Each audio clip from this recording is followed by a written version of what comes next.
Hello, everyone, and welcome to another episode of the Wise Decision Maker Show, where we help you make the wisest and most profitable decisions.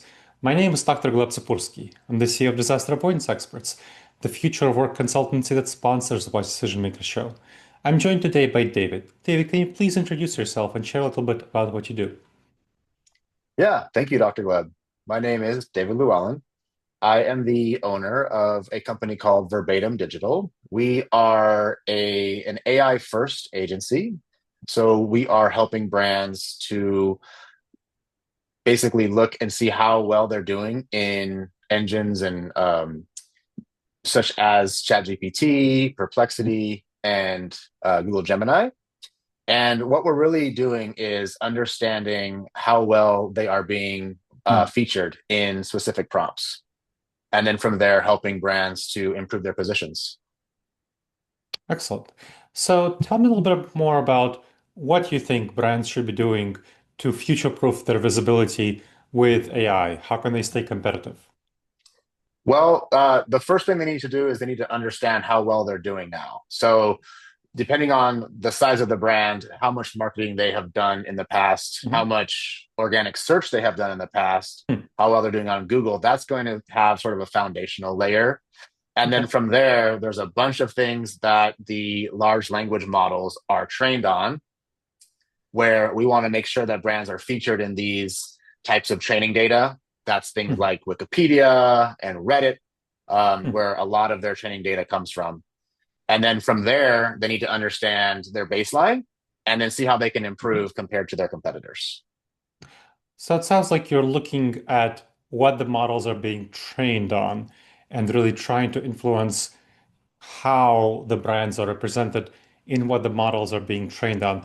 What kind of information are you getting? Like how do you know what they're being trained on? I mean, I think the AI companies are trying to keep this data kind of secret. They're not really revealing what they're training them on, right? Or am I mistaken? Well, I think as an industry, there has been some understanding of where they're getting their information. So Okay. we know for a fact Wikipedia is a strong area where they've been Hmm. trained, and we also know that Reddit, because of the human-oriented language within Reddit, they're Hmm. training heavily within that platform as well. There's also another sort of set of websites called the Common Core, and so Hmm. this is where a lot of the language models are getting a lot of their information in order to be trained on. Interesting. So I know for SEO, people used to set up websites hoping that Google would link to the website that's being set up and, many links to each other. But those sound like those are kind of outmoded. That's not what the AI, or at least for AI search, that doesn't sound like what companies would want to use to train their models. So I'm glad you brought up the link connectivity. And to your point, to kind of take that the next step, whenever a company, a SaaS company, a data company is trying to create some type of index or search index, Mhm. obviously most of it is powered by some type of computer algorithm, right? But what they all need is the human element to basically tell them how well the algorithm is doing. And Mhm. there's no way that that can happen, even if they had a massive amount of people in a room who are QAing the results. They need some type of human element to let them know how well the results are doing. And so with Google, what they used was link connectivity. Yep. And the reason they used that is because it takes a human to put a link from one article or one website to another. And that they use that as a human vote to say, this website over here, since there are a lot of humans linked to it, we can basically say that that's a really good result. So that's how Google did it. Mhm. Now, with AI, they're doing the same thing, right? Maybe it's not an algorithm, it's more of a predictive modeling based on some tokens, but they still are producing a result from a computer Mhm. model, right? Now they need the human element to kind of go in and ground their results. And one thing that they're using from the training model perspective is they're using Reddit because That's an area where a lot of people have said a lot of different things across a bunch of different industries. And so they're using that Reddit as well as Wikipedia as that sort of human element to kind of check their models work and their models output. So interesting. You talk about the vote because it makes me think about the Reddit karma system. Is that something? Do you know whether they're incorporating the Reddit karma system? Not simply did a human say this, but how high was a comment upvoted? That's kind of one thing that makes me think about. For Wikipedia, I'm wondering if they use the talk pages because a lot of the pages in Wikipedia, obviously, we're familiar with front-facing ones, but what goes on behind the scenes with Wikipedia for folks who know how Wikipedia works is that people have a talk page, which is a non-public page, about what each article says. So there can be debates about what an article about a brand should say or something like that. And the same thing, there can be upvotes or downvotes about what a brand says about itself or statements about the brand on Reddit. Do you know if that's something that the algorithms can incorporate, or are they just taking the text and simply training on the text? That's the great question. And I wouldn't know the back ends to your point of how well they're integrated into the Reddit system. Mhm. The way that I look at it, though, is that with Wikipedia and with Reddit, since you have human moderators that look Mhm. at every single piece of content and approve or disapprove, that I think is enough of a human element for the language models to be able to train on both those data sets. And at least when you take a good amount of that data, you can pretty much say that a human had a pretty good hand of having some type of say as to whether that should have made it even onto the regular Wikipedia or Mhm. onto a regular Reddit. Of course, with Reddit, there's completely different levels of moderation when it comes to the different subreddits. But I think in Mhm. general, we can pretty much say that a human has looked at almost every single comment and approved or disapproved. Okay, interesting. Now, when thinking about brands that are trying to figure out how they should position themselves on AI, we've increasingly seen AI companies specifically choosing to work with certain brands and integrate them into their shopping experience. So, can you share a little bit about light about this? Like, are the AI companies trying to highlight those specific brands because they're naturally financially incentivized to do so?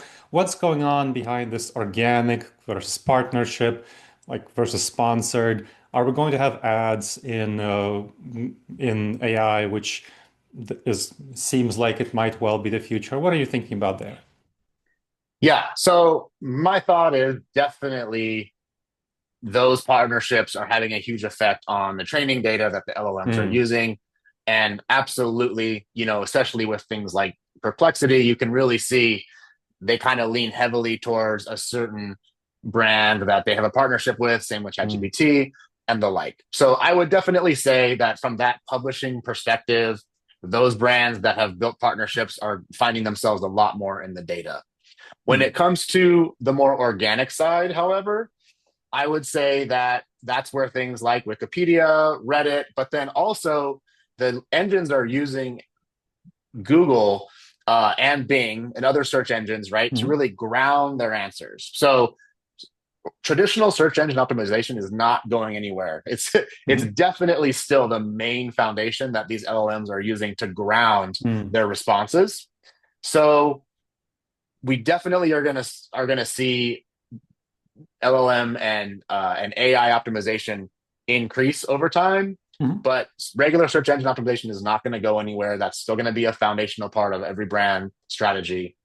And to kind of answer that paid media question, are we going to start seeing ads? Obviously, they continue. At least when I say they, I'm talking about uh, ChatGPT specifically. Have kind of consistently said again, said they're not going to do that. Personally, I Sure. think you kind of alluded to it. I don't see how they can possibly continue very much longer, losing, billions of dollars Mhm. when it really seems like the easy answer is to produce some type of ad platform within there. That's my take. We see how well Google has done. They're one of the biggest Yeah. companies in the world. Why are they the biggest? It's because of the ad platform. I don't see really any other financial way to kind of make a lot of this money back. So I'm expecting to see ads as well. Yeah, I mean, considering how much money they're investing into the building out the compute, I mean, I'd be very surprised if, within the next couple of years, probably next year, we don't see ads. And once one major platform puts ads on, others are incentivized to do so. I mean, I wouldn't be surprised. I mean, Google, you mentioned, would be the first. I saw that they are recently talking about how they're integrating their shopping graph into their into Gemini. So they're definitely using their existing search platform business abilities and integrating that increasingly into Gemini. Yeah, no, definitely. And I don't think Google's going to shy away from adding ads, Mhm. anytime soon. But ChatGPT is the one, they're the sort of big LLM that Yeah. we see. They're the ones that have the biggest market share right now, other than the main interface of Google, I would say. So yeah, it's yet to be seen whether or not they're going to incorporate ads. But again, I don't see how they could continue without it. Mhm. Now, when brands are thinking about, to switch to another topic, when brands are thinking about measuring their metrics on AI visibility, what should they be thinking about? Like, what do you talk about to your clients? Yeah, no, definitely. So as we all know, all of us that have been using, ChatGPT and the like for Mhm. a number of years now, we're using it for all kinds of things, right? Personally, I use it to help craft emails. I use it to kind of Mhm. in my day-to-day workflows. It just kind of has become part of what you know, part of one of my tools. As a measurement tool for brands, we really need to specify exactly where in this zeitgeist we want to be kind of focusing our measurement Mhm. because every time you measure a prompt, it's going to cost a little bit of money. And there's a bunch of different tools that are coming out. They have a bunch of different ways that they are focusing on how to measure. The Mhm. way that we are talking to our clients about this is really about talking about the user funnel. So Mhm. ChatGPT Mhm. and the like really have sort of changed the user funnel. It used to be that you would go, you'd have a question, you need something solved as a user or as a potential customer. You would go to Google, you would type in some sort of high level generic informational type of query, get a little bit of answers. That would then kind of fuel your thought process. Maybe a couple of days later, you come back and you try and figure out how am I going to solve this problem? Oh, there's Mhm. some brands here that are working on and have some products or solutions that I might use to solve my problem. Then from there, maybe you get an ad, you were retargeted, and all of a sudden you're back on a website and you're kind of doing some comparison, right? Some comparison Mhm. shopping. With AI, all of that has truncated and has really Mhm. shortened that user journey. Many times it's now just one prompt, right? You can ask a Mhm. very informational prompt, and as you are scrolling down for the result, you can see there's already some recommendations for some brands that can help you Mhm. solve that problem. So the way that I see this is we really need to start measuring in that exact part of the funnel where your users are looking for comparisons to other Mm. brands. And so we basically need to, it's kind of like keyword research was for organic search. Now we do prompt research. We figure out where in the funnel we really want to measure, and we measure how well you're doing against your competitors for those particular responses. Interesting. So that's pretty, how do I say this? It should be pretty easy to see the changes that are introduced by, let's say, search optimization, because they come out in the algorithm pretty quickly. But the models are not retrained on a regular basis. They are retrained every few months.